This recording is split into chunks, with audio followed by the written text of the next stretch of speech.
आरएसएसची आजपासून अखिल भारतीय समन्वय बैठक, संघ परिवारातील 32 संघटना सहभागी होणार. जेनजी संबंधांच्या मुद्द्यांवर समन्वय बैठकीत प्राधान्याने चर्चा.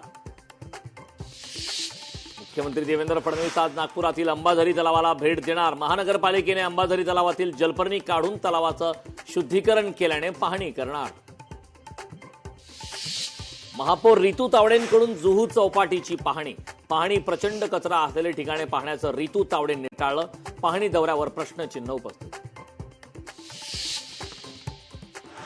अनेक दशकांपासून वन विभागाकडे असलेल्या संजय गांधी राष्ट्रीय उद्यानाच्या 193 एकर जमिनीला संरक्षण मिळावे. सेव्ह एसजीएनपी गटाची वनमंत्र्यांकडे मागणी. रस्ते आणि उद्यानांसाठी वन जमिनीचे हस्तांतरण ही एक फसवणूक. वनमंत्री गणेश नाईकांचं वक्तव्य. टीडीआर प्रकरणी मंत्र्यांचे एकमेकांवर आरोप, मात्र ठाणेकरांवर कोट्यावधींच्या टीडीआरचा भार.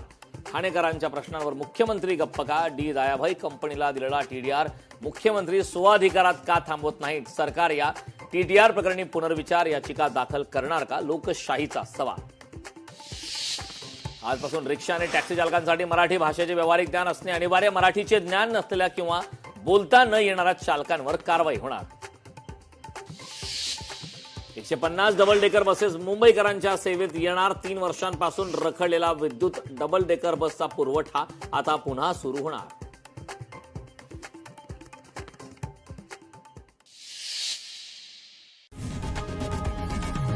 लोकशाही मराठी ऐका, पहा, जागरूक रहा.